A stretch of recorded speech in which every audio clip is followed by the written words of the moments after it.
छोड़ दो मुझे, छोड़ दो, छोड़ दो मुझे, छोड़ दो।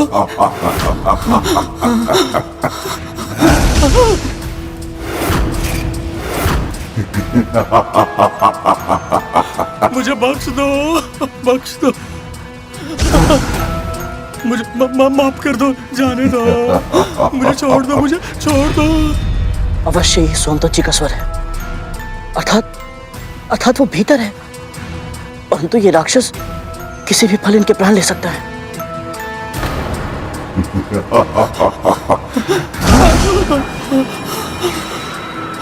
छोड़ दो मुझे,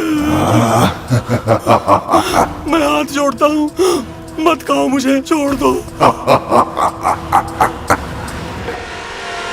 दुष्ट राक्षस निर्बल को सताकर बड़ा वीर बन रहा है। यदि साहस है तो बाहर आ और मुझे हरा के दिखा।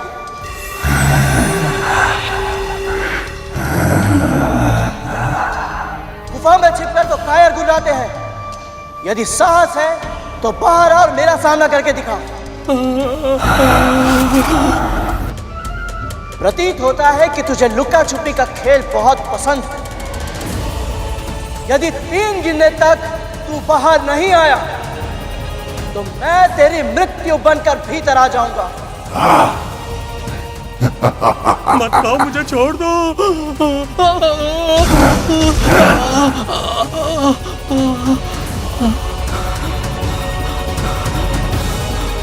एक,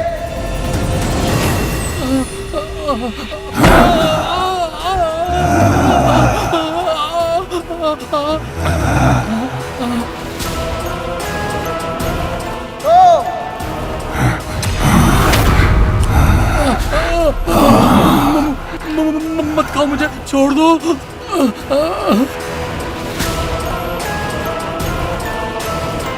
तीन, नहीं नहीं मुझे।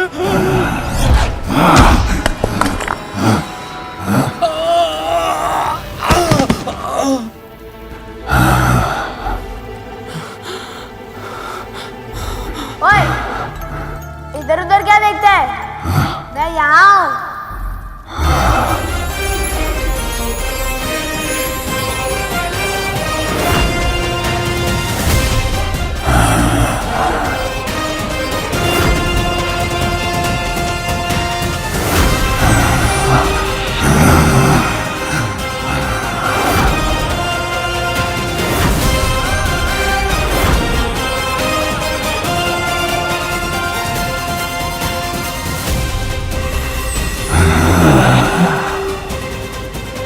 मेरे प्राणों की रक्षा के लिए इस राक्षस से युद्ध करने को तैयार है। कौन है ये वीर? तो तू छोटा सा पक्षी मुझे चुनौती दे रहा है।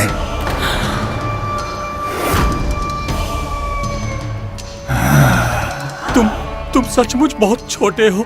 मेरे लिए अपने प्राणों को दांव पर मत लगाओ। चले जाओ तुम यहाँ से, चले जाओ। अब तो बहुत देर हो चुकी है सोमदत्त जी। अब तो ये खेल आरंभ हो चुका है। अब या तो ये दुष्ट मुझे हराकर मार देगा या फिर मैं इसे हराकर आपको मुक्त करा लूंगा। तू चींटी की तरह है, इतना सा मसल दूंगा, पर तेरी जेवा बहुत लंबी है। पहले उसे खींचकर बाहर निकालता हूं।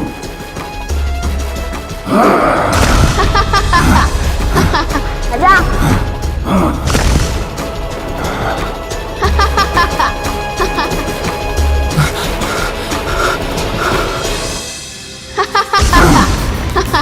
आजा।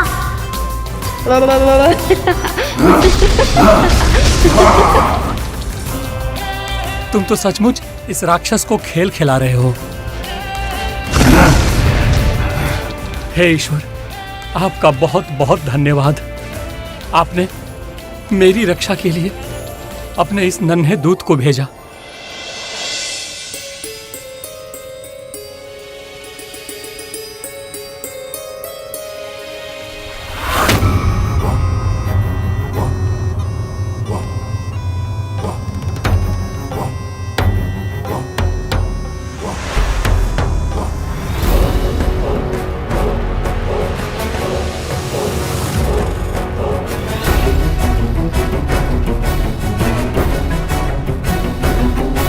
लगता है दीदी ने बहुत ही विशेष और स्वादिष्ट भोजन बनाया है। अच्छा ही हुआ मैंने ये कार्य उसे सौंप दिया।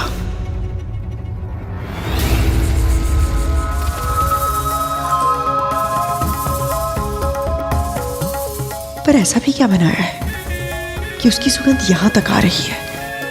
पेड़े तो अवश्य ही केसर के बनाए हैं। मुंह से लार टपकने लगी है विमाता कद्रू। स्वयं पर नियंत्रण रखना अब असंभव होगा आपके लिए। वैसे इसकी गंध तो सचमुच इतनी सुहावनी है कि मैं भी स्वयं पर नियंत्रण नहीं रख पा रहा हूँ।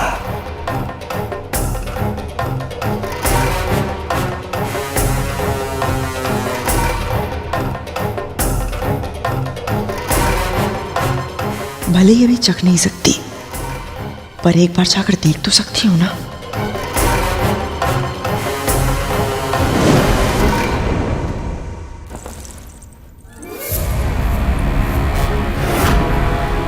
कैसी है तू? अभी आधा दिन भी नहीं बीता है तुझे व्रत रखे हुए, किंतु तेरा धैर्य अभी से समाप्त हो गया। भोजन की सुगंध से तेरे मुख में जल आ गया, किंतु तुझे ये नहीं ध्यान आया कि एक बूंद जल के लिए तेरे पुत्र तरस रहे हैं। ये व्रत तूने अपनी संतान की प्राण रक्षा के लिए रखा है ना, किंतु फिर भी तेरा मनोबल इतना कम है कि भोजन की सुगंध से तू हार गई है। मैं केवल भोग देखने जा रही थी कि कहीं उसमें कोई कमी तो नहीं है। बस कर, बस कर। तू सबसे झूठ बोल सकती है, किंतु तू मुझसे कभी झूठ नहीं बोल सकती। कल तू अपने स्वामी के सामने बहुत बड़े बड़े वचन की बातें कर रही थी ना, क्या हुआ आज? यही कहा था ना तूने, यदि सावित्री अपने पति सत्यवान के प्राण यमराज से छुड़ा कर ला सकती है, तो मेरे अंदर भी सतीत्व की वही शक्ति है, वही दृढ़ निश्चय है। कहां गई वो शक्ति, कहां गया वो दृढ़ निश्चय? यमराज से टकराना तो दूर, तू तो अपने लोभ से भी नहीं जीत सकती। विंता को देख और सीख उससे। भोजन को देखना और सुनना तो दूर, उसके मन में तो कोई विचार भी नहीं आ रहा है। और उसका पुत्र, तेरे पुत्रों की रक्षा, तेरे पुत्रों की सफलता के लिए क्या कुछ नहीं कर रहा है, किंतु तू बस कर।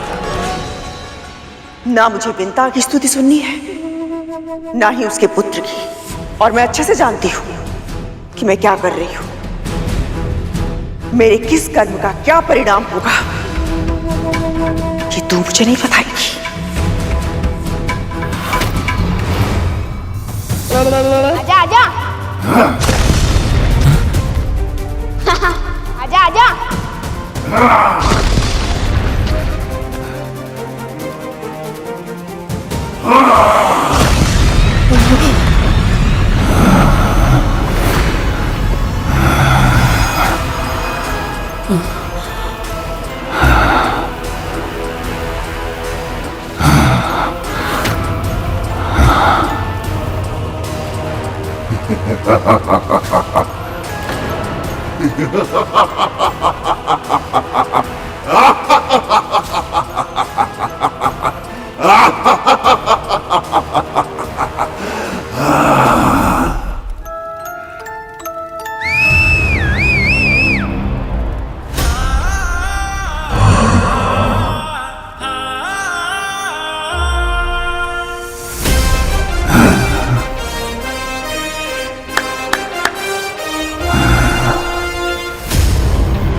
अब ये खेल ज्यादा देर नहीं चलेगा।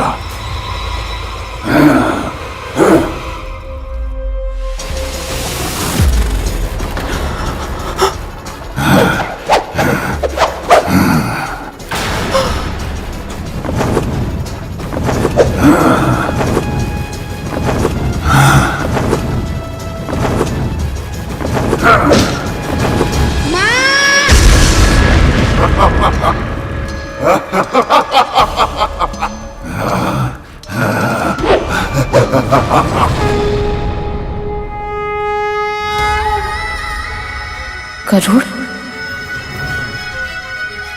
अब तक तो उसे आटा लेकर आ जाना चाहिए था। कहाँ रह गया?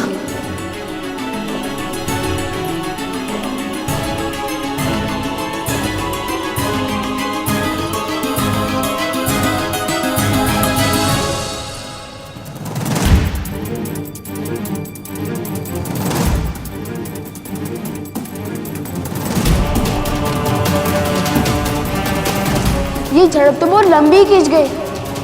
कैसे रोको इस राक्षस को? इस पे तो कोई प्रहार का वार भी नहीं हो रहा।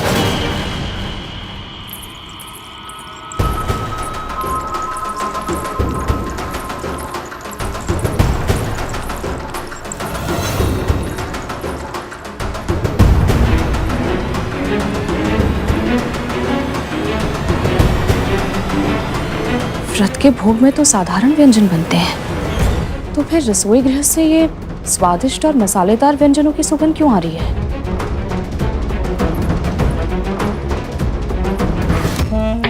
अब कद्रू अपने लोभ से हारेगी और उसके पुत्र अपने प्राणों से।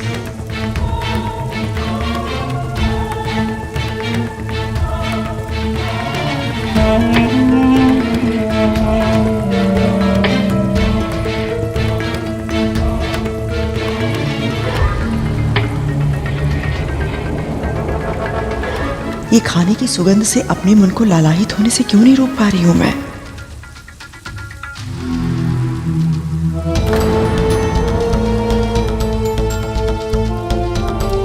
जीवित पुत्रिका के व्रत का जीवन बस इतना ही था।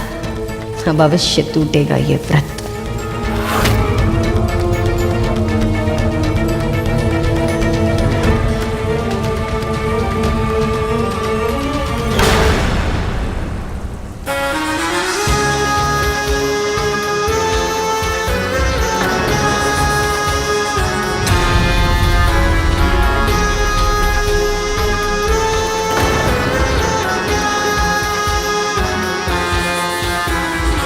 क्या कर रही हो तुम? कद्रू, मैं तो व्रत का भोजन बना रही हूँ। व्रत के भोजन में इतने मसाले कब से प्रयोग होने लगे?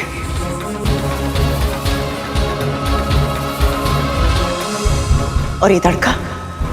व्रत का भोजन ना तो मैंने ऐसा देखा है ना कभी सुना है।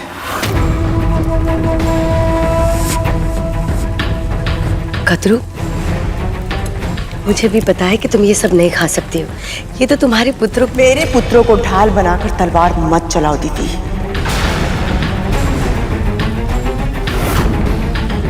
मेरे पुत्रों में विष भरा है, किंतु उनके भीतर अपनी मां के लिए कितना सम्मान है ये केवल मैं जानती हूं। जब तक मैं व्रत रखूंगी ना तो मेरे पुत्र राजसी भोजन करेंगे और ना ही तामसिक भोजन। और ये भी भली बात ही जानती हूं, ये जो भोजन तुम बना रही हो ना, जानबूझकर मुझे ललचाने के लिए बना रही हो।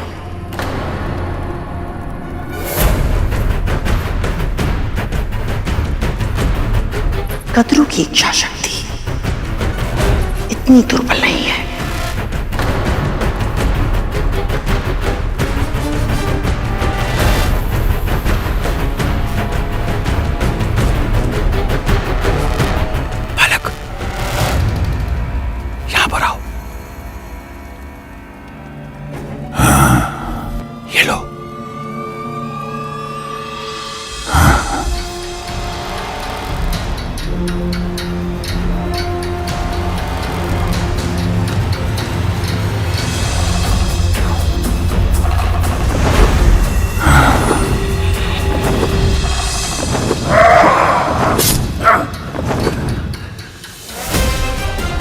छोटा होकर भी इतनी शक्ति कि मेरा वार रोककर मुझे पीछे धकेल दिया। इस बालक में अद्भुत कौशल है, पर यह राक्षस भी विकट है। कैसे बचेंगे हम दोनों के प्राण? कितनी बार मैंने इसके तन पर आघात किया, परंतु हर बार इसके घाव पल भर में ही भर जाते हैं। कैसे विजय प्राप्त करूं इस पर? चलो। कद्रू, क्या कर रही हो तुम? मेरी बात तो सुनो। क्या?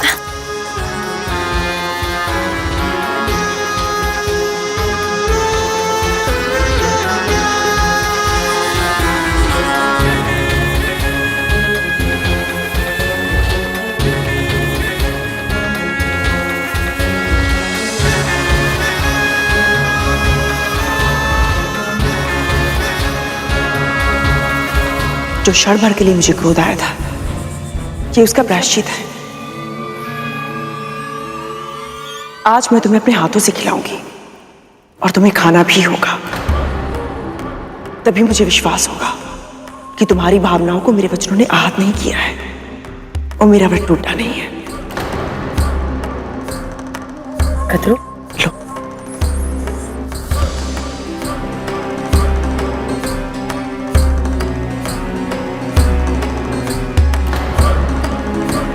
पुत्र, तुम्हें भी भूख लगी होगी ना? मैं तुम्हारी थाली लगा दूं?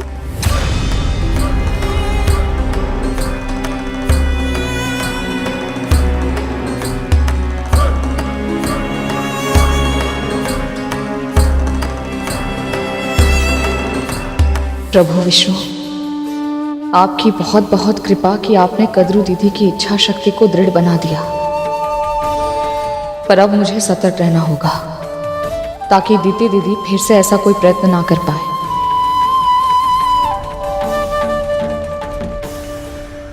गुफा के बाहर तो बहुत बड़ी बड़ी बातें कर रहा था, अभी क्या हुआ? जीवा कट गई तेरी।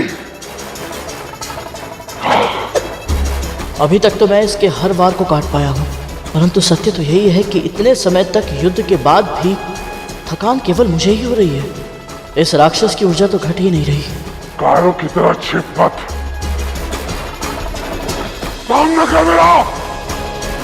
यदि मुझे इससे जीतना है तो अपनी योजना बदलनी पड़ेगी, पर करूँ क्या मैं? ये बहुत ही विशेष शहद है गरु, इसे खा लो। भूख तो मिटेगी ही, बुद्धि भी चलेगी।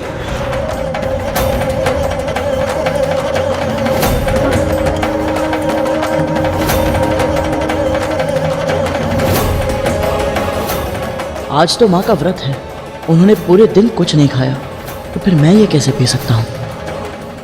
इस राक्षस को गुफा के अंदर नहीं हरा पाओगे बालक। ये गुफा ही इसकी शक्ति का स्रोत है। किसी भी तरह इस राक्षस को गुफा के बाहर लेकर जाओ, तभी तुम इसे हरा पाओगे बालक। अरे वाह, बड़ा ही दिव्य शहद है ये। केवल सुगंध से ही उपाय सामने आ गया, वो भी इसे चल के। क्या कहा? आपका बहुत धन्यवाद सोमदत्त जी।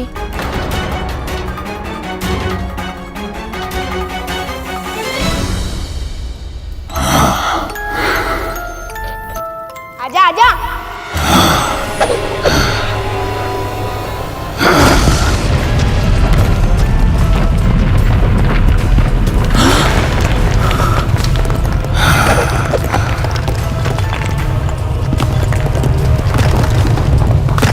सोमदत्त जी।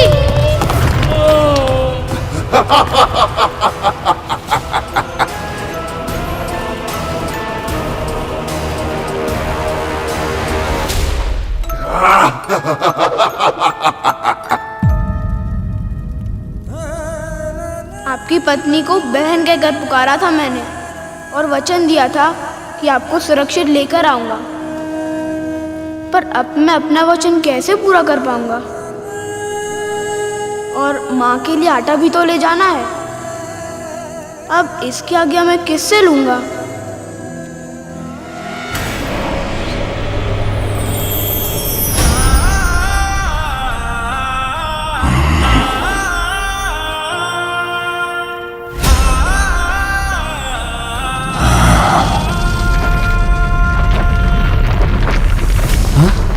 ये ध्वनि किस चीज की है?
मुझे मेरे स्वामी के पास जाना है। इतना विशाल?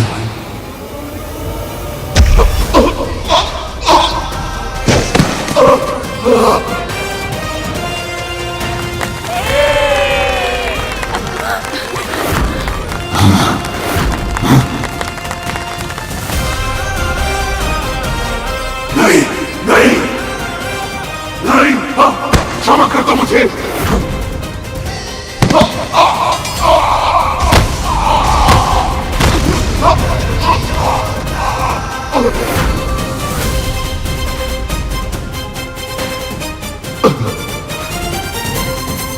राक्षस का अंत हो गया। हमें मुक्ति मिल गई।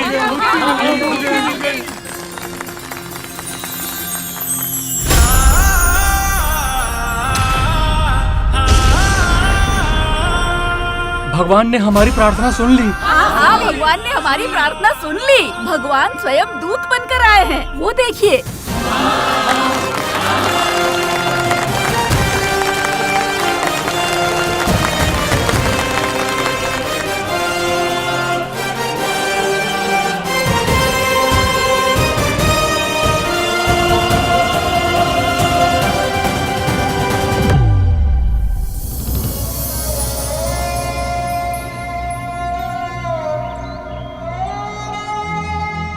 कैसे बताऊं कि मैं सोमदत्त जी को बचा नहीं पाया।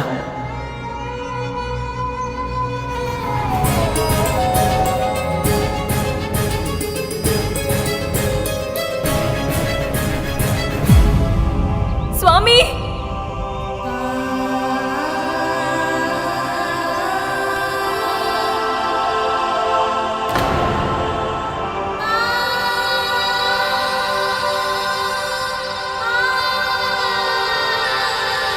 हे प्रभु विष्णु, आपने मेरा वचन व्यर्थ नहीं होने दिया। आपकी असीम कृपा है मुझ पर। इस समय मैं जीवित हूं तो केवल आपके कारण। यदि मैं आपके किसी काम आ सकूं तो मुझे बहुत प्रसन्नता होगी। एक कार्य है जो केवल आप ही कर सकते हैं सोमदत्त जी। हाँ हाँ। मेरी माँ और विमाता ने जीवित पुत्री का व्रत रखा है। यदि आप उसके लिए मुझे मरुए का आटा देते तो। बस इतनी सी बात। जाओ लेकर आओ जल्दी।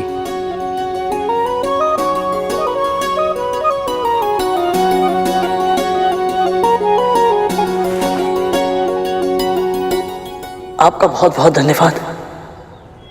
आज्ञा दीजिए।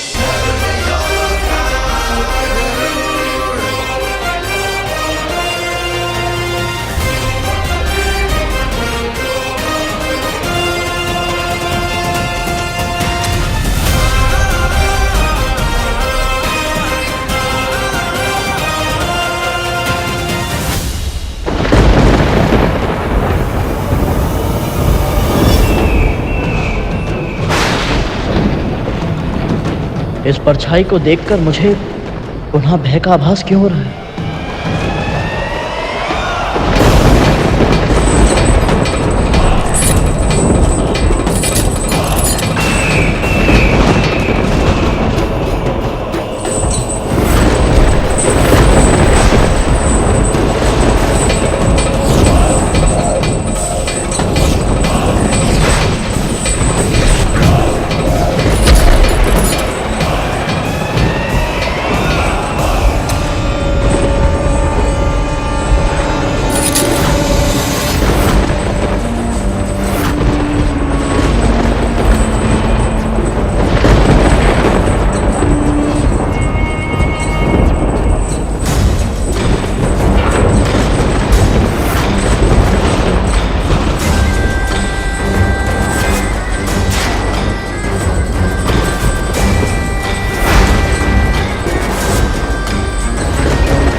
ये तो यमदूत है, तो इनका आभास हो रहा था मुझे।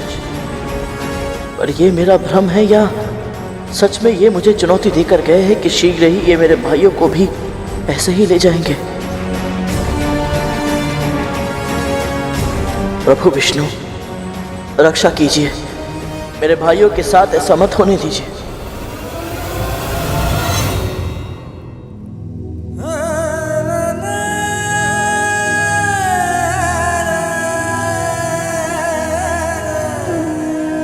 इनका स्वास्थ्य तो बिगड़ता ही जा रहा है भैया।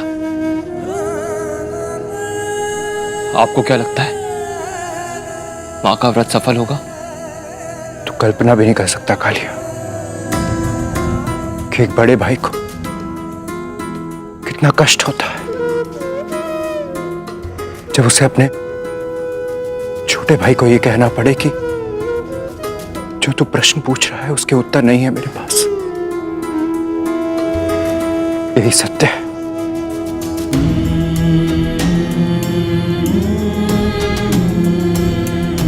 कालिया, मैंने मां को ये व्रत करता हुआ आज तक कभी नहीं देखा। मैं नहीं जानता कि कल क्या होगा।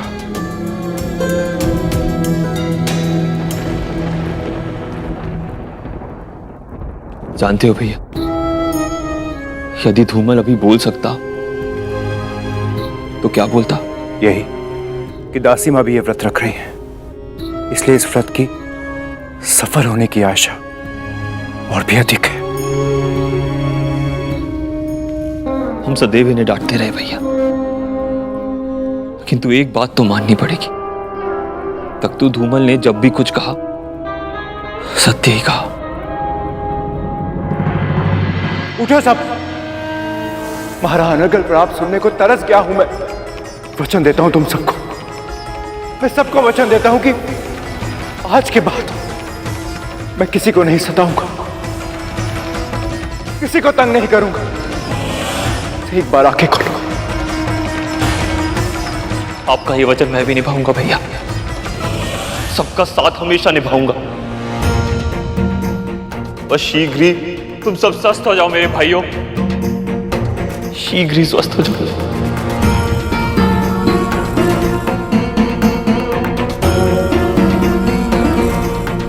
इन दोनों के मन में पीड़ा का ऐसा बवंडर उठ रहा है, तो कदरू दीदी किस दशा में होंगी?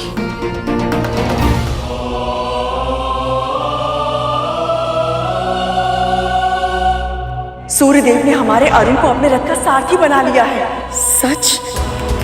हाँ विंता, बिल्कुल सच। तुम अब प्रतिदिन अपने पुत्र की लालिमा का अनुभव कर पाओगी और वो भी तुमको देख सकेगा। मैं ये भूल गई थी कि तू यदि विंता को नित्य देखता होगा तो तेरी दृष्टि मुझ पर भी पड़ती होगी ना। विंता ने कभी दोष नहीं दिया मुझे अरुण, किंतु तेरे मन में मेरे लिए कितना आक्रोश होगा।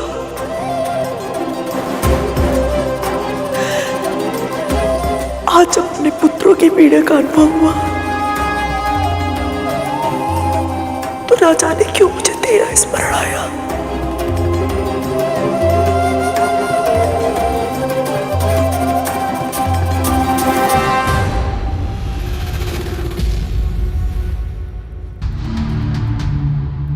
कद्रू जैसे भावुक और उसे देखकर मेरी शंका और भी बढ़ गई है। यदि इसका और विंता का व्रत सफल हो गया तो कहीं ऐसा ना हो कि ये दोनों फिर से एक हो जाए, क्योंकि ऐसा हुआ तो इसका परिणाम बहुत घातक होगा। नहीं, मैं ऐसा होने नहीं दे सकती। कुछ तो करना होगा।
धुआं कहां से आ रहा है?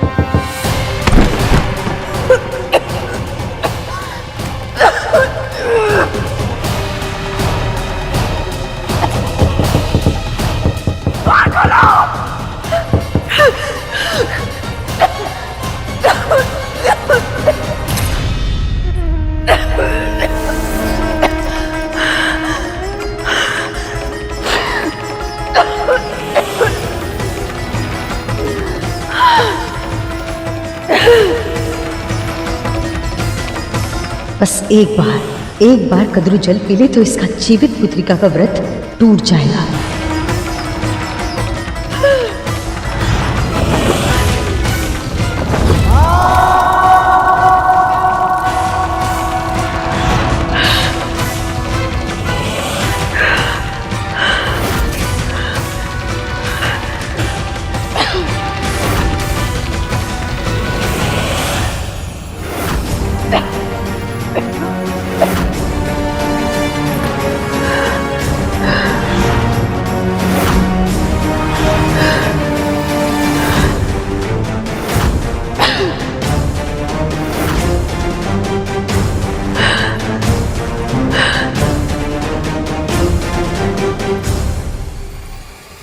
अब टूटेगा कद्रू का ये व्रत।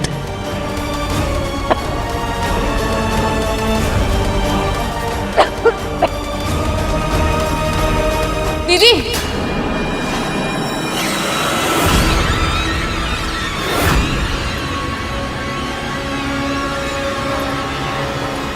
ये क्या कर रही हैं आप?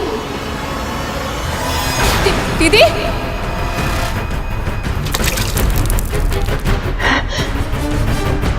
दीदी,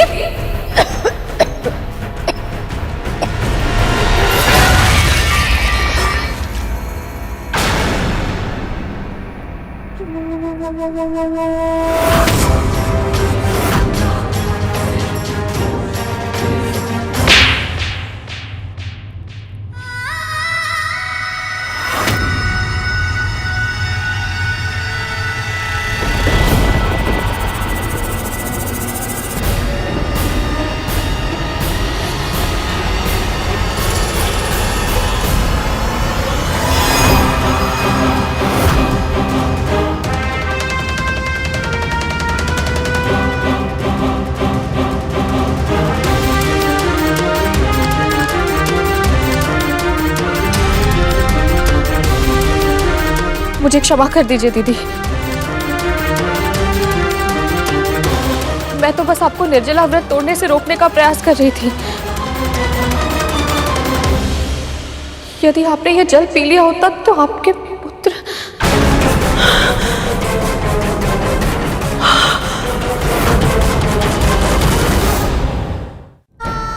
निर्जला व्रत, जीवित पुत्र का व्रत, मेरे पुत्र। आपके पुत्र ठीक हैं। आपका व्रत नहीं टूटा है दीदी।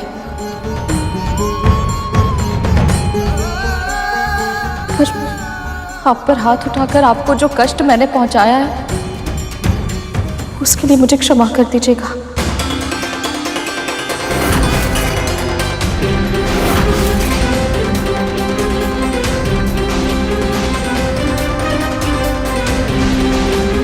रासीमा, इतना दुस्साहस!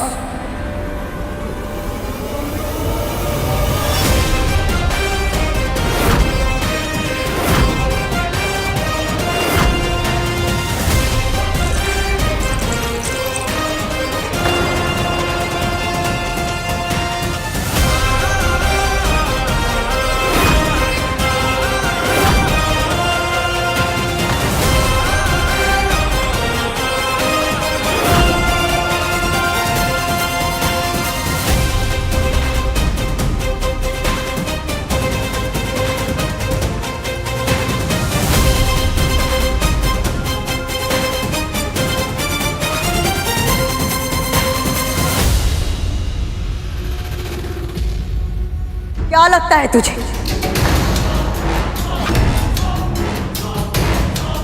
तेरे घूरने से ये दोनों शांत हो जाएंगे? भय से दुपक कर छुप जाएंगे, वो भी तब जब तेरी माँ ने एक दासी की मर्यादा को भंग किया है। अपनी स्वामिनी को, इनकी माँ को थप्पड़ मारा है इसने। बस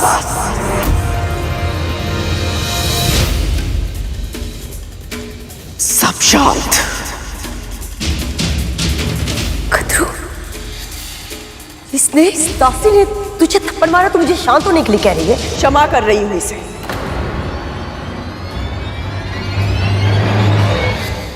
इसने मेरा व्रत टूटने से बचाया है।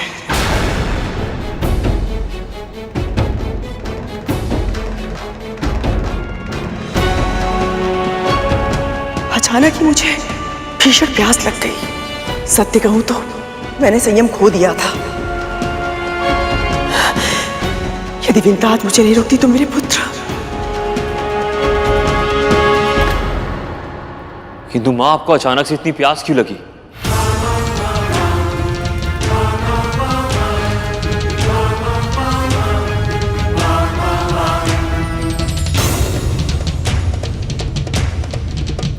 इतना शीघ्र कहां चला गया?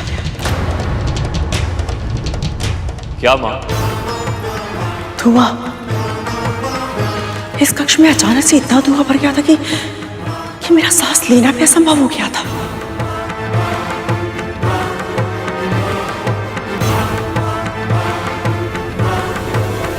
और उस धुएं के कारण मुझे तीव्र खांसी हुई।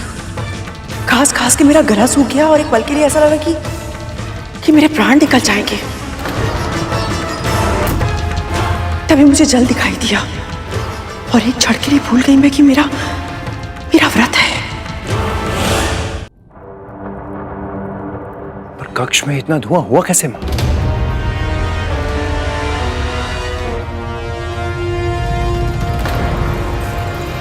जो हुआ सो हुआ। अब हम अतीत की चिंता करेंगे तो भविष्य पीछे छूट जाएगा। हमें ये सोचना है कि हमें आगे करना क्या है। या सूर्यास्त होने को है और भोग की सामग्री का कुछ अता पता नहीं। क्षमा कीजिए, मुझे आने में विलंब हो गया। यह आटा लाने में सोमदत्त जी की आज्ञा आवश्यक थी और ये कार्य इतना सरल नहीं था। यह आटा ले आया एक बार फिर। हमारी ही जाल में असफल कर दिया इसने हमें। आटा लाना आसान नहीं था, ऐसा क्यों कहा इसने? आसान तो नोनी का साग भी लाना नहीं होगा, किंतु लाना पड़ेगा अंधकार होने से पहले। मैं लाऊंगा महारानी। बस बताइए मुझे कहाँ मिलेगा नोनी का साग?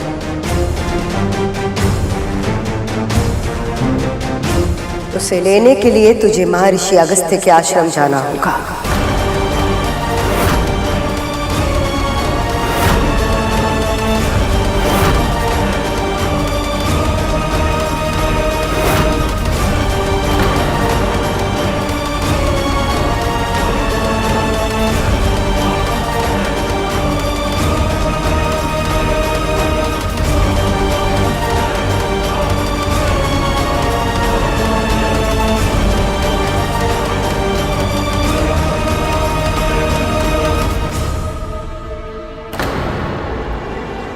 क्या बात है दीदी माँ? ये नाम सुनते ही एक माँ शंका से कांप गई और एक माँ के हाथ श्रद्धा से जुड़ गए।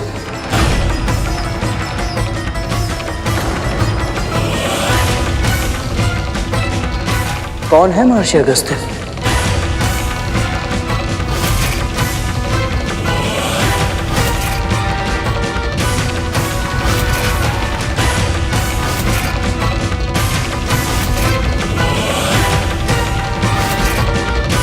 गरुड़ को ज्ञात नहीं कि ऋषि अगस्त्य कितने तेजस्वी ऋषि हैं। यदि उन्होंने इसकी परीक्षा लेनी चाहिए तो ये बहुत बड़ी मुसीबत में फंस सकता है।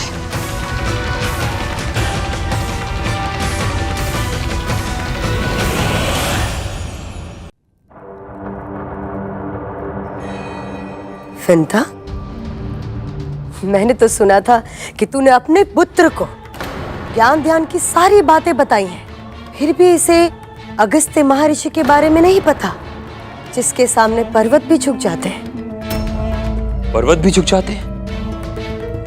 तब तो ये महर्षि सचमुच अद्भुत है। इनके बारे में बताइए ना दीदी माँ। सप्त महान ऋषियों में से एक है महर्षि अगस्त्य।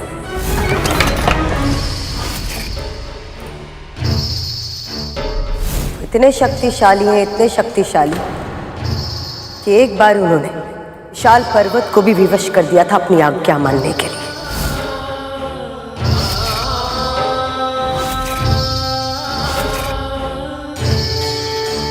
हम सब मानते हैं कि हिमालय सृष्टि का सबसे ऊंचा पर्वत है। उसका स्वभाव ही है प्रतिदिन थोड़ा थोड़ा बढ़ना। एक दिन विंध्याचल पर्वत को हिमालय से इतनी ईर्ष्या हो गई कि उसने हिमालय से भी ऊंचा होने का हठ ठान लिया और तीव्र गति से बढ़ने लगा। शीघ्र ही विंध्याचल इतना शक्तिशाली और इतना ऊंचा हो गया कि उसने संसार का भ्रमण करते ही सूर्य को रोक दिया और पृथ्वी के आधे भाग पर सदैव प्रकाश रहने लगा और शेष आधा भाग सदा सदा के लिए अंधकार में डूब गया। ऐसी स्थिति में जीवन का विनाश होने लगा। पेड़ पौधे सभी प्रकार के प्राणियों का अंत होने लगा। ऐसे में देवताओं को भीषण चिंता होने लगी और वो उपाय की खोज में ब्रह्मदेव के पास जा पहुंचे।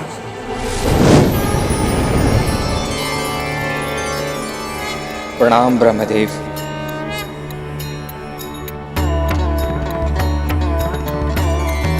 मैं तो केवल सृष्टि का सृजन करता हूं। विंध्याचल को बढ़ने से रोकना मेरे सामर्थ्य में नहीं है। ब्रह्मदेव से इच्छा पूरी नहीं हुई तो सभी देवगण विष्णु के पास जा पहुंचे। प्रणाम विष्णु जी।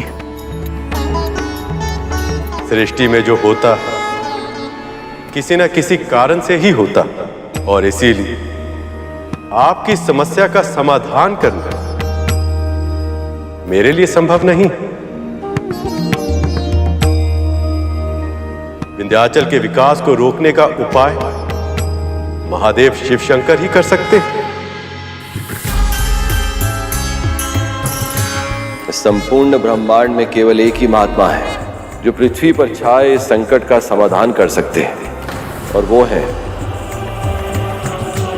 महर्षि अगस्त्य। आप सब उनके पास जाइए, समाधान अवश्य मिलेगा।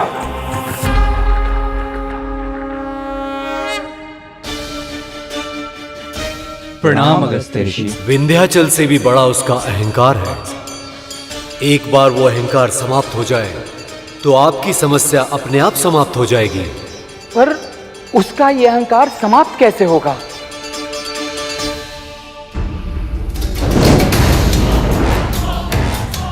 कितने छोटे हैं ये सब मेरे सामने, कितने तुच्छ। ओम नमः शिवाय, ओम नमः शिवाय, ओम नमः शिवाय, ओम नमः शिवाय, ओम नमः शिवाय, ओम नमः शिवाय। मैं इतना विशाल हूं पर मेरी ओर आंख उठाकर भी नहीं देखा। ओम नमः शिवाय, ओम नमः शिवाय। अवश्य ही ये कोई बहुत सिद्ध महान ऋषि हैं, तभी तो शिव भक्ति में इतने लीन हैं कि आसपास की कोई भी वस्तु इन पर अपना प्रभाव नहीं डाल पा रही है। ओम नमः शिवाय। यदि इनका मुझे आशीर्वाद मिल जाए तो मेरा प्रभुत्व तो और भी अधिक बढ़ जाएगा। ओम नमः शिवाय। अभिवादन स्वीकार कीजिए महर्षि। ओम नमः शिवाय। अभिवादन स्वीकार कीजिए महर्षि।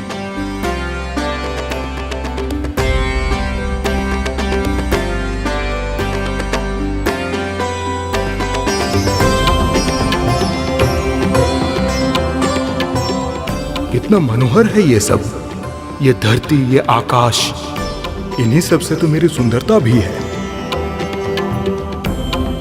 ऋषि श्रेष्ठ, मुझे दर्शन देने के लिए आपका बहुत बहुत धन्यवाद। कृपया बताएं, आपके सम्मान में मैं क्या कर सकता हूं? ऋषि अगस्त्य। मैं दक्षिण दिशा की ओर जा रहा हूं। पर्वत श्रेष्ठ, जब तक लौट कर नहीं आता हूं, आप ऐसे ही रहिएगा, दंडवत प्रणाम की मुद्रा में। यही मेरा उचित सम्मान होगा। जो आज्ञा महर्षि। महर्षि अगस्त्य ने उस दिन के बाद फिर कभी विद्यांचल पार नहीं किया। वो वहीं दक्षिण में ही बस गए, पर उनकी असीमित शक्ति का प्रमाण देता है विद्यांचल पर्वत। आज भी उनकी लौटने की प्रतीक्षा में वैसे ही है, दंडवत मुद्रा में भूमि पर लेटा हुआ। पर आज वो अभिमान से रहित है और सृष्टि के विकास में अपना योगदान दे रहा है। यह तो सचमुच बहुत महान ऋषि है। इनके दर्शन करना तो सौभाग्य की बात होगी। इतना अधीर मत हो गरुड़। अभी तक उनके व्यक्तित्व के एक ही पक्ष के बारे में जाना है तुमने, पर महर्षि अगस्त्य के व्यक्तित्व में बहुत कुछ ऐसा है जो सतह से नहीं दिखाई देता। उनके बारे में जानने के लिए गहराई में उतरना होगा। तेरे पिता महर्षि कश्यप बहुत शांत है, उन्हें देखते ही शीतलता का अनुभव होता है।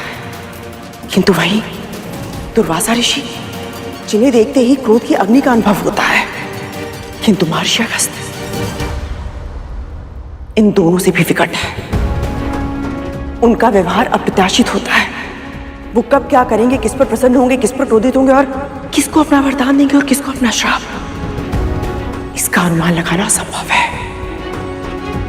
पिताजी और दुर्वासा ऋषि के सामने तो सावधान रहा जा सकता है, पर जिनकी प्रतिक्रिया का कोई अनुमान न लगा पाए, उनके सामने कोई कैसे व्यवहार करे? यही भूल उन दोनों ने भी की थी। आतापी वातापी के साथ क्या हुआ था, स्मरण है ना दीदी? ये कथा तो हमने भी नहीं सुनी माँ, बताइए ना, कौन थे आतापी वतापी? आतापी वतापी दो राक्षस थे। दोनों ने संसार में अपना आतंक मचाया हुआ था। एक दिन एक व्यापारी अपने घर लौट रहा था। उसे देख आतापी वितापी ने अपना रूप बदला और मायावी शक्ति से उस व्यापारी के साथ छल किया। फिर आतापी ने बोला, लगता है आप बहुत दूर से आ रहे हैं। मैं इस बकरे को खाने ही जा रहा था, वो तो शिव की कृपा से आपके साथ भेंट हो गई। आपको खाना खाने पीना नहीं जाने दूंगा मैं यहां से। मेरी कुटिया निकट ही है, आप आइए मेरे साथ।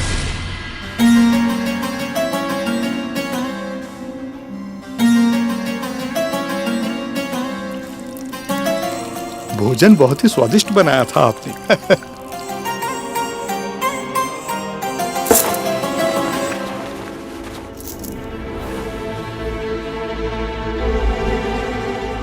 ये आपके लिए छोटी सी भेंट।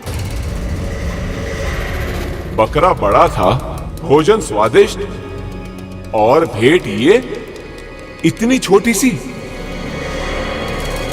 वातापी, समय हो गया।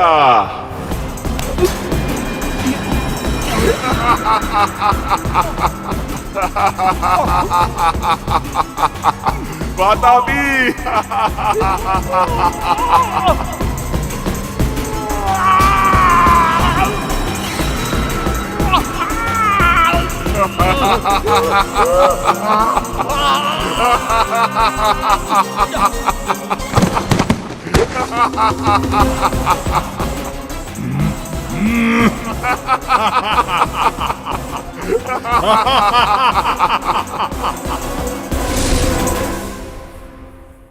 ये तो विचित्र माया है। पर माँ, महर्षि अगस्त्य की कथा का इनके साथ क्या संबंध है? एक दिन महर्षि अगस्त्य भी उसी मार्ग से जा रहे थे। ओम नमः शिवाय, ओम नमः शिवाय। तभी आतापी वातापी की दृष्टि उन पर पड़ी। ओम नमः शिवाय, ओम नमः शिवाय। पल भर में ही उनके मन में लोभ और जीवा में पानी आ गया। ओम नमः शिवाय, ओम नमः शिवाय। आतापी वातापी आज महाभोज का आनंद उठाएंगे। ये ढोल सब पेट फाड़ेंगे और स्वाद से खा जाएंगे। लगता है बहुत दूर से आए हैं ऋषिवर। देखिए, बिन भोजन मैं आपको जाने नहीं दूंगा, निकट ही मेरी कुटिया है, तो आइए।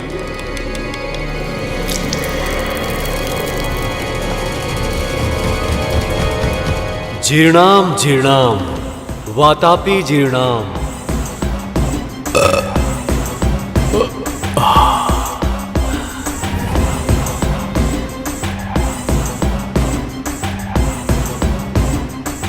वातापी, वातापी, समय हो गया।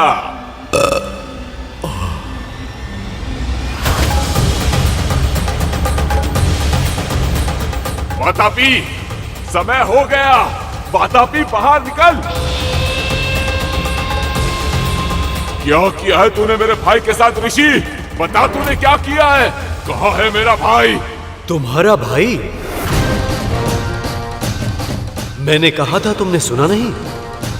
जीर्णाम जीर्णाम वातापी जीर्णाम।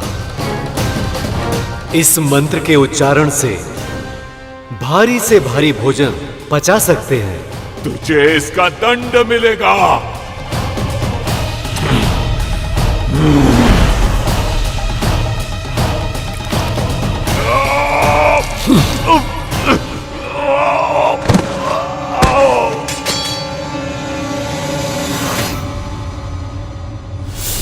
यदि अगस्त ऋषि इतने ही अप्रत्याशित हैं कि कब क्या करते हैं कहा नहीं जा सकता, तो क्या वो गरुड़ से प्रसन्न होकर इसे अपनी इच्छा से नोनी का साग देंगे?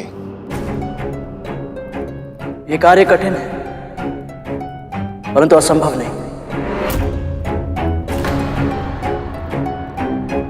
महारानी, नोनी का साग मैं ले आऊंगा, तो भी समय से पहले।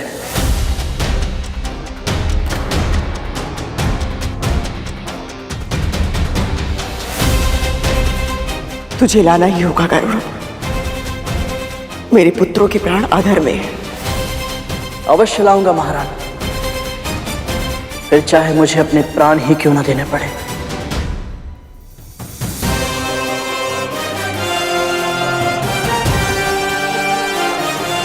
आज्ञा दीजिए।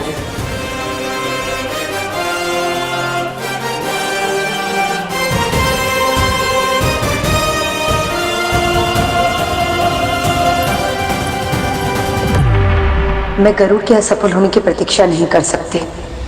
मुझे स्वयं ही ये निश्चित करना होगा कि इनसे कोई चूक हो जाए और ये जीवित पुत्रिका के व्रत विफल हो जाए। पर कैसे करूं ये? कैसे?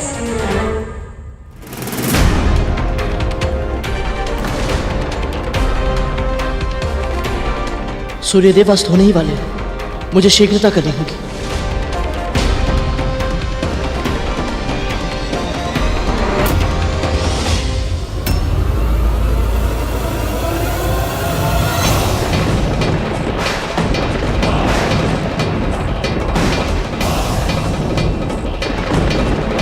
यमदूत यहाँ?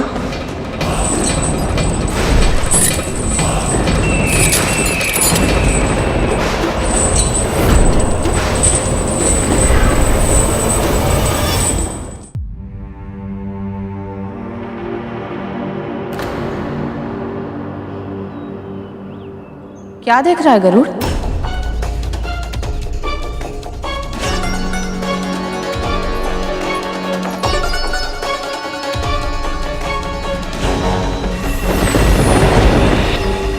क्या हुआ? बोल। पता नहीं मां, विचित्र सा भय लग रहा है। मैं जानता हूं मैंने क्रोध में आकर अपने भाइयों को कहा था, यदि उन्होंने आप पर अत्याचार किया तो मैं उन्हें ऐसी अवस्था में पहुंचा दूंगा कि वो ईश्वर से अपनी मृत्यु की कामना करेंगे। और आज जब सच में उनके प्राण संकट में है तो बोले गए शब्द धनुष से छूटे तीर की तरह होते हैं गरुड़। चाहकर भी उन्हें वापस नहीं लौटाया जा सकता। पर इस समय तो इन नकारात्मक विचारों को मन में मत आने दे। अभी जो कार्य करना है उस पर ध्यान दे। सच कहूं तो इस आपदा में भी एक वरदान मिला है तुझे।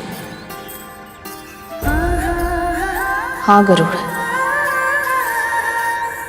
महर्षि अगस्त्य से भेंट का अवसर किसी सौभाग्य से कम नहीं है। जब वो तेरे सामने आए ना, तो तू उन्हें दंडवत प्रणाम करना। तब तक भूमि से मत उठना जब तक वो तुझे आशीर्वाद ना दे दे। यदि उन जैसे महान ऋषि का वरद हस्त तेरे सर पर होगा तो तेरे भाइयों के साथ कोई अहित नहीं होगा। गहरी श्वास ले गरुड़, अन्य सभी चिंताओं को अपने मस्तिष्क से निकाल दे। अपने मन को विचार शून्य कर ले। केवल वर्तमान में जो कार्य करना है ना, उस पर ध्यान केंद्रित कर।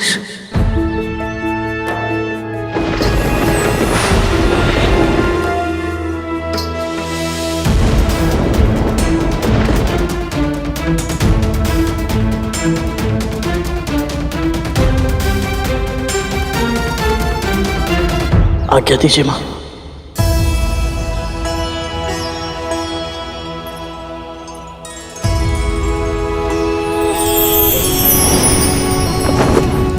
हे नारायण,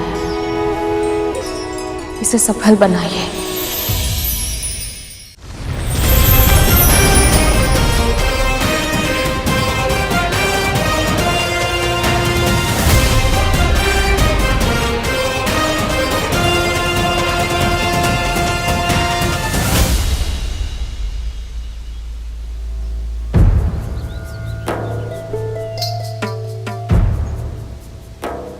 मेरी समझ के अनुसार आश्रम होना तो यही चाहिए, पर यहां तो कुछ भी नहीं है। ना आश्रम दिख रहा है और ना ही महर्षि और उनके शिष्य। कहीं मैं किसी और स्थान पर तो नहीं आ गया? ओम नमो नारायणाय नमः। ओम नमो नारायणाय नमः। पूर्ण विश्वास के साथ से तो यही कह सकता, परंतु मुझे यहाँ के वातावरण में एक विशेष प्रकार की ऊर्जा का अनुभव हो रहा है।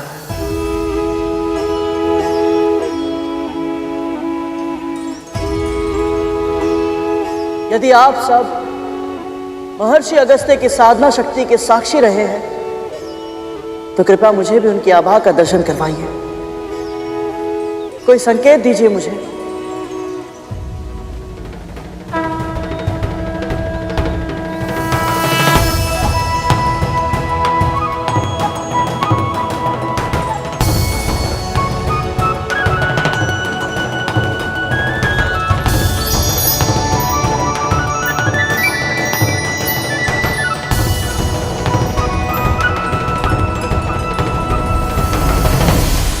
इसका अर्थ यह है कि मैं सही स्थान पर हूं।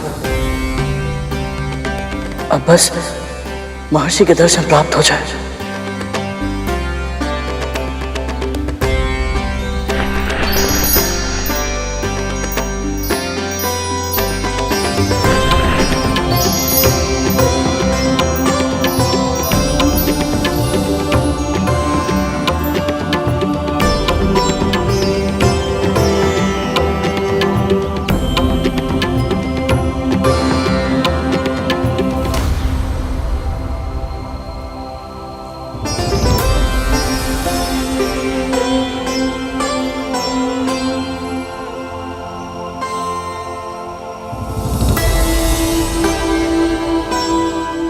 ओम नमः शिवाय, ओम नमः शिवाय, ओम नमः शिवाय, ओम नमः शिवाय, ओम नमः शिवाय, ओम नमः शिवाय, ओम नमः शिवाय, ओम नमः शिवाय, ओम नमः शिवाय, ओम नमः शिवाय, ओम नमः शिवाय, ओम नमः शिवाय, ओम नमः शिवाय, ओम नमः शिवाय, ओम नमः शिवाय, ओम नमः शिवाय।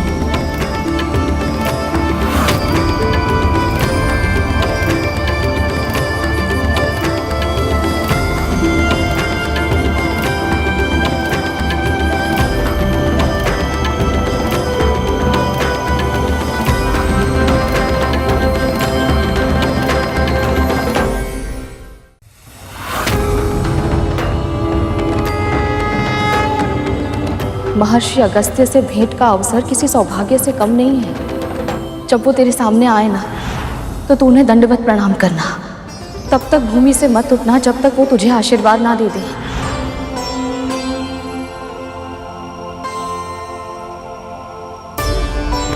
प्रणाम महर्षि। उठो बालक। क्षमा कीजिए, परंतु जब तक आप अपना हाथ मेरे शीश पर आशीर्वाद के रूप में नहीं रख देते, मैं नहीं उठूंगा।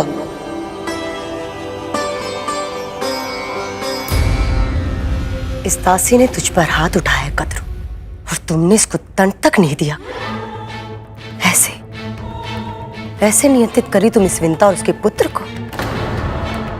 मैं मानती हूँ कद्रू कि क्रोध ना करके तुम अपनी जीवित पुत्रिका के व्रत को व्यर्थ नहीं करना चाहती, क्योंकि तुम्हारे पास ये अंतिम उपाय है अपने पुत्रों के प्राण बचाने का। पर यदि तुम इन दोनों को उनकी मर्यादा नहीं सिखाओगी तो देखना कद्रू, ये दासी एक दिन तुम्हारे शीश पर बैठकर राज करेगी और तुम सिर्फ चुपचाप देखने के सिवाय कुछ नहीं कर पाओगी। ये स्वयं तुम्हें थप्पड़ मार सकती है, तो कल्पना करो कि भविष्य में वो अपने विशाल विकट पक्षी से क्या क्या करवाएगी। तुम हंस रही हो कद्रू? स्वर्ग में तुम्हें बहुत अच्छी नींद आती होगी ना दीदी। तुम्हें स्वप्न देखने की इतनी लत लग चुकी है कि तुम दिन में भी स्वप्न देखने लगी हो। एक तो दिवा स्वप्न, ऊपर से इतना आनंददायक। हंसू नहीं तो क्या करूं?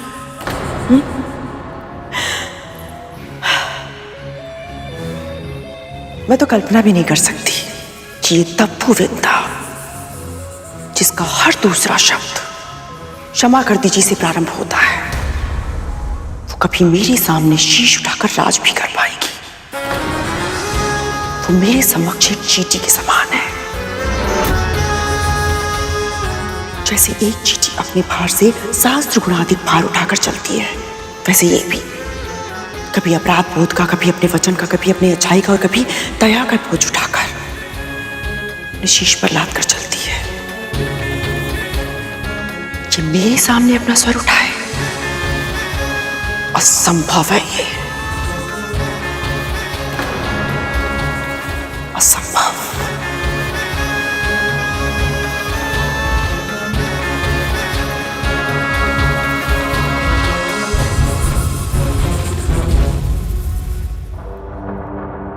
सही कहा तुमने कद्रू। ये विंता एक चींटी जैसी ही है, पर किसी चींटी को सताना, उसे मारना, ये बहुत बड़ा महापाप होता है, जिसका तुम्हें आभास भी नहीं है कद्रू। कद्रू, कद्रू बहुत बहुत धन्यवाद ऐसा उपाय देने के लिए। अब देखना कद्रू, ये छोटी सी चींटी ही तुम्हारे इतने बड़े व्रत को कैसे भंग करती है। बड़े ही हठी बालक हो तुम। आपसे हट करने की धृष्टता तो मैं स्वप्न में भी नहीं कर सकता। ये तो मेरी माँ की आज्ञा है गुरुदेव। उनकी आज्ञा का उल्लंघन मैं कभी नहीं कर सकता। गुरुर ब्रह्मा गुरुर विष्णु गुरुर देवो महेश्वर गुरु साक्षात पर ब्रह्म तस्मै श्री गुरुवे नमः। जिन गुरु के आगे त्रिदेव भी सम्मान से शीश झुकाते हैं, तुम उन्हीं गुरु की आज्ञा से अधिक अपनी माँ की आज्ञा को महत्व दे रहे हो। श्री गंगा जी के समान कोई और तीर्थ नहीं, श्री विष्णु के समान कोई और प्रभु नहीं, शिव के समान कोई पूज्य नहीं और माँ के समान कोई और गुरु नहीं। आप मेरे समानीय हैं गुरुदेव, परंतु संसार में माँ का स्थान कोई और कैसे ले सकता है भला? आप ही बताइए। तुम्हारी माँ ने तुम्हें उत्तम शिक्षा दी है गरुड़।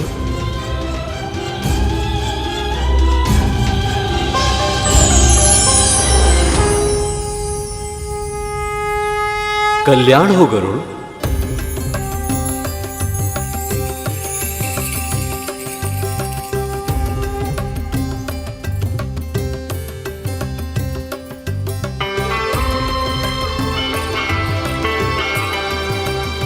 महर्षि, आप मुझे पहचानते हैं? मेरी माँ ने बताया था आप सर्वज्ञाता है, सब कुछ जानते हैं, परंतु स्वयं आपकी महानता का अनुभव करना अद्भुत है मेरे लिए। आप कैसे? जीवित पुत्री का व्रत के लिए नौनी का साग लेने आए हो ना?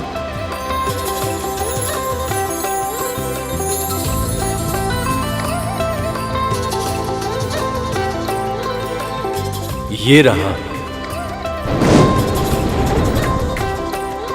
ले लो।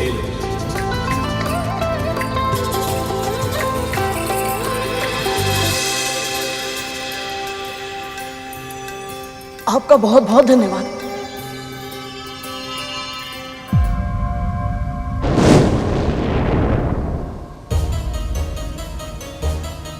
महर्षि,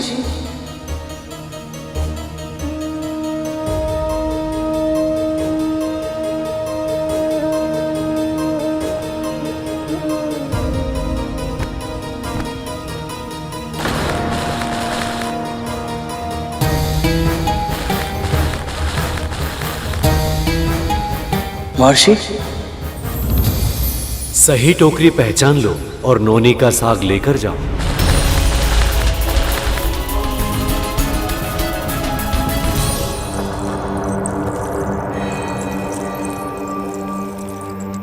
राहु, ये नाक का बिल देख रहे हो, इसमें हाथ डालो। माँ, अब मैंने क्या किया? मुझे किस दोष का दंड दे रही हैं आप? दोष, दंड? क्या कह रहे हो तुम? माँ, ये दंड ही तो है।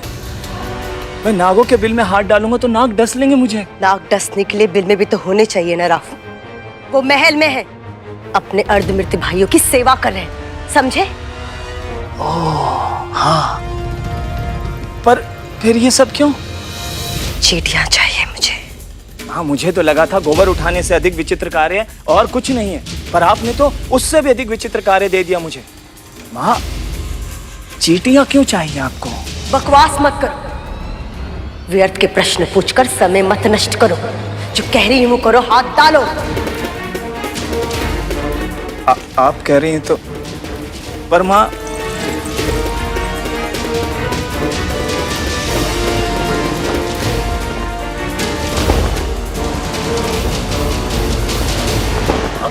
छी, माँ, चींटियां कैसे चल रही है मेरे तन पर? माँ, ये चींटियां तो काट रही हैं। यही तो इनकी सुंदरता है, किसी भी सतह पर चलने लगती है, बिना किसी स्वर के और बिना किसी का ध्यान आकर्षित किए। चुपचाप, शीघ्र करो राम।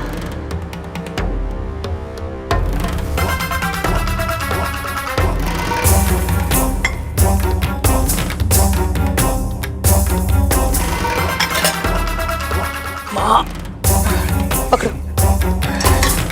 अब चलो।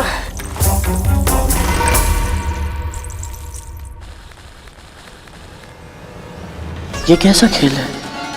महर्षि ने तो पूरी तरह से भ्रमित कर दिया।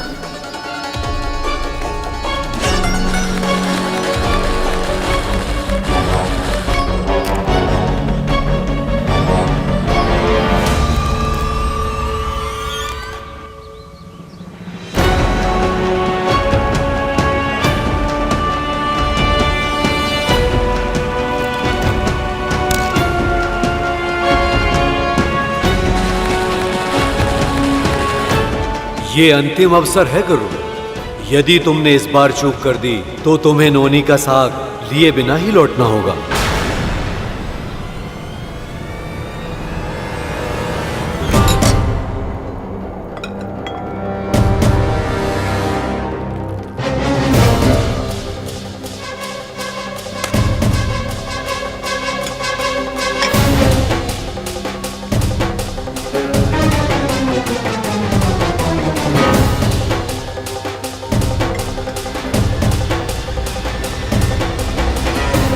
माता कद्रू के कक्ष में एक गुड़ का टुकड़ा क्यों फेंका है माँ ने?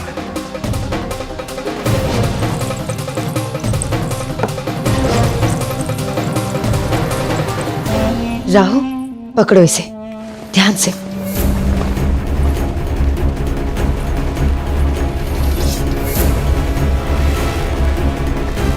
अच्छा, अब समझा। विमाता कद्रू इस चटाई पर लेटेंगी और उनके भार से दबकर सारी चींटियां अवश्य मर जाएंगी और उन्हें जीव हत्या का महापाप लगेगा और उनका व्रत भंग हो जाएगा। वाह माँ वाह। नहीं राहु, इतने शीघ्र प्रसन्न मत हो। इस कार्य को सफलता तब मिलेगी कद्रू वृंदा से दूर रहेंगे और ये कार्य तुम करोगे। अवश्य मां। जाओ।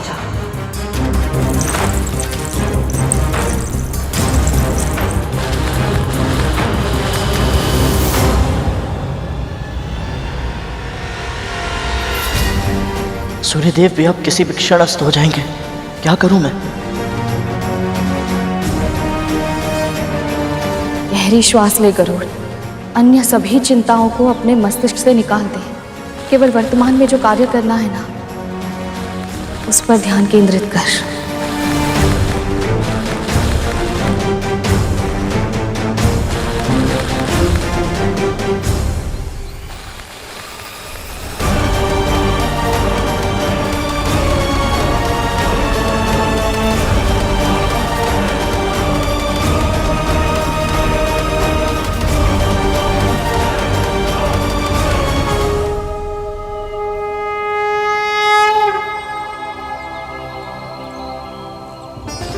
क्षमा करें गुरुदेव, मैं समझ गया। जब तक आप मुझे सिखाएंगे नहीं, मैं सही टोकरी चुनने में असमर्थ हूं। अच्छा शिष्य बनने के लिए उस व्यक्ति को सबसे पहले ये स्वीकार करना चाहिए कि उसे इस विषय का ज्ञान नहीं है और उसे सीखने की आवश्यकता है। व्यक्ति में विनय का गुण हो तभी वो ज्ञान प्राप्त कर सकता है। अब तुमने अपनी अज्ञानता को स्वीकार कर लिया है, तो मैं तुम्हें वो सभी विद्याएं जिनका ज्ञान मुझे है, वो सब अवश्य तुम्हें सिखाऊंगा। किंतु अभी ये लो, ये नौनी का साग अपनी मां के लिए ले जाओ।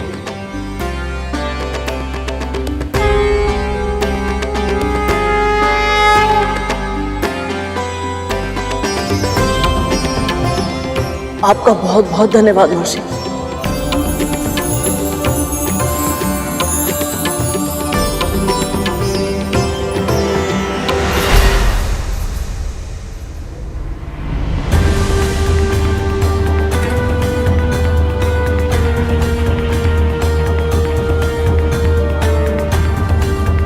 तुम गुरु से तब तक कुछ प्राप्त नहीं कर सकते जब तक कि तुम गुरु दक्षिणा न चुका दो।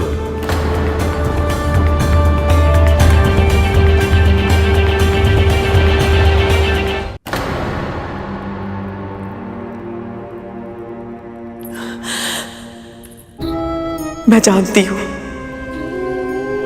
आज तुम सब बहुत कष्ट में हो। जीवन के लिए इतना संघर्ष करना होगा, कभी सोचा भी नहीं होगा तुम सबने।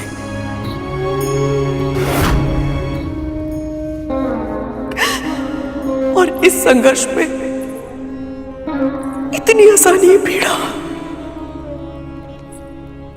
इसकी तो कल्पना भी नहीं की होगी। किंतु स्मरण रहे, तुम सबने कद्रू की गर्भ से जन्म लिया है। इस सृष्टि में आने का एक ही उद्देश्य है तुम सबका, त्रिलोक पर शासन करना। तुम सब हार नहीं मान सकते। नहीं, अपने आंतरिक बल को संचित करो मेरे पुत्रों, संचित करो। शीघ्र ही मेरा व्रत पूरा हो जाएगा, तुम सब फिर से जी उठोगे। बस तब तक के लिए। कद्रू, ये सब तुम्हें सुन नहीं सकते। पर क्यों दीदी? जब डिम्बे थे तब तो सुन लेते थे ना। फिर अब मेरा स्वर इन तक क्यों नहीं पहुंचेगा? हाँ, मैं जानती हूं अभी ये केवल मुझे उत्तर नहीं दे रहे, किंतु मुझे पूरा विश्वास है ये सब मुझे सुन पा रहे होंगे। कद्रू, तुम्हारे मन में जो बवंडर उमड़ रहा है उसका अनुमान है मुझे, पर यदि तुम पीड़ा में इस तरह डूब जाओगी तो तुम्हारे पुत्र को स्थिति से बाहर निकलने के लिए जो उपाय है, तुम्हारा व्रत कैसे कर पाओगी? पूरे दिन से तुम कितना थक गई हो, तुम्हें आभास भी है नहीं ना? और कल तुम्हें ब्राह्मणों का भोज का आयोजन भी तो करना है। अब चलो चलो कद्रू, विश्राम करो। माँ, मैं जानता हूं आपका मन विचलित है, पर माँ, तन को नींद की आवश्यकता होती है। अभी आपका व्रत समाप्त नहीं हुआ, कल आपको ऊर्जा की अधिक आवश्यकता पड़ेगी। जी माँ, अपने लिए ना सही, हमारे लिए, हमारे भाइयों के लिए स्वयं के ऊपर इतना अत्याचार मत कीजिए माँ। चलिए तनिक विश्राम कर लीजिए। चलिए माँ।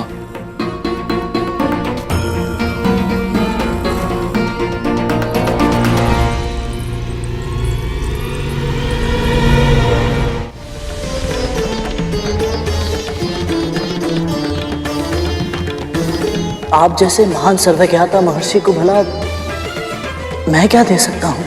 कुछ अधिक नहीं, बस वो दे दो जो एक पक्षी को सबसे अधिक प्रिय होता है। एक पक्षी को सबसे अधिक प्रिय तो उसके पंख होते हैं।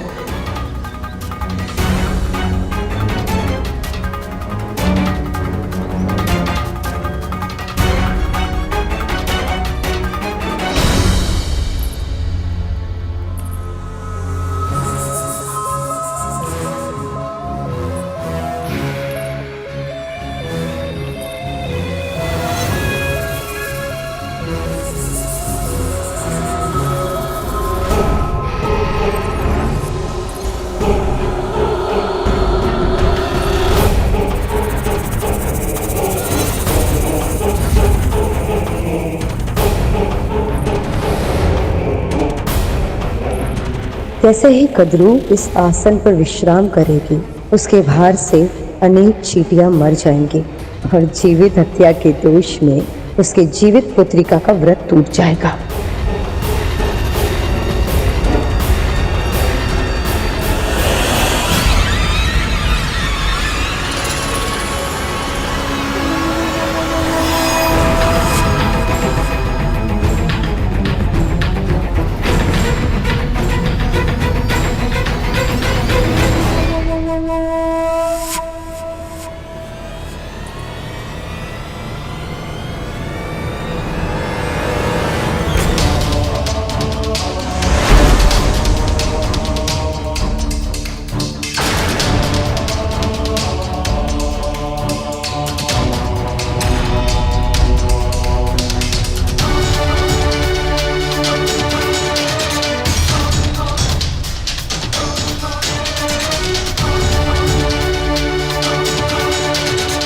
क्षमा करें महर्षि, परंतु आपकी इस आज्ञा का पालन करने में मैं असमर्थ हूं। मुझे लगा था तुम में इतने संस्कार तो अवश्य होंगे कि तुम अपने गुरु का सम्मान करोगे, अपने कर्तव्यों का पालन करोगे और अपने वचन को पूरा करोगे, पर तुमने मुझे निराश किया है गरुड़। नहीं नहीं गुरुदेव, मुझे क्षमा कीजिए। मेरे कहने का यह अर्थ नहीं था कि मैं आपको गुरु दक्षिणा नहीं देना चाहता। मेरा तात्पर्य तो बस ये है कि मैं चाहकर भी आपको दक्षिणा नहीं दे पाऊंगा। मेरे ये पंख बहुत शक्तिशाली है गुरुदेव। कोई भी साधारण तलवार इन्हें काट नहीं सकती। ये कोई साधारण तलवार नहीं है गरुड़। जहां इच्छा होती है वहां साधन अपने आप उत्पन्न हो जाते हैं गरुड़। इस संसार में ऐसी कोई वस्तु नहीं जिसके सामने इस तलवार की धार हार जाए।